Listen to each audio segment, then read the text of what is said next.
នេះបងប្អូនបងប្អូនតម្រួតថៃនិងយោធាថៃបានបាញ់គ្រាប់បែកផ្សែងមកលើពលរដ្ឋកម្ពុជាបណ្ដាលឲ្យពលរដ្ឋកម្ពុជាមួយចំនួនរួមនឹងព្រះសង្ឃផងដែររងរបួសនៅពេលដែលពលរដ្ឋខ្មែរនិងព្រះសង្ឃខ្មែរតវ៉ាមិនឲ្យក្រុមទាហានថៃយកបន្លាលួសមកជួយមើលនៅក្នុងទីវិចារគុំបីគាត់ស្រុកអូជ្រៅខេត្តបន្ទាយមានជ័យនារីស្រីថ្ងៃទី17ខែកញ្ញាកុំធ្វើអីគេតែមើលគេរៀនតាមធ្វើ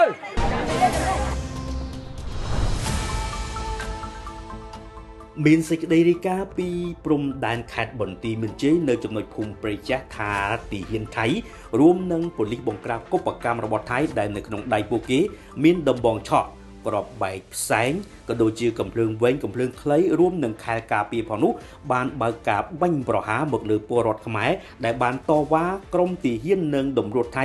យកបន្លាលួសមករាយលើដីរបស់ពួកគេនៅក្នុងហេតុការណ៍នោះបណ្ដាលឲ្យពលរដ្ឋខ្មែរនិងព្រះសង្ឃខ្មែរមួយចំនួនរងរបួសដែលបង្កឡើងដោយទាហាននិងប៉ូលីសបង្ក្រាបកុបកម្មរបស់ថៃផងដែរ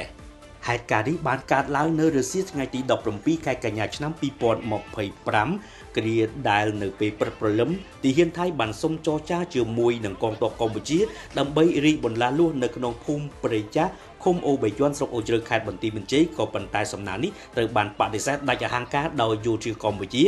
និងពីសំណាក់បងប្អូនប្រជាពលរដ្ឋខ្មែរដែលជាម្ចាស់ដីនៅតំបន់ភូមិព្រៃចាស់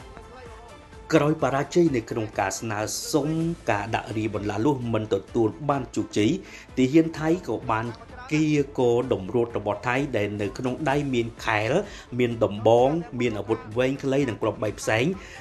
បានមកតតាំងជាមួយនឹងពលរដ្ឋខ្មែរដែលតស៊ូក្រាញ់ននាលមិនចាក់ចេញពីដីរបស់ពួកគេរហូតធ្វើឲ្យក្រុមតម្រួតថៃនិងទាហានថៃប្រើ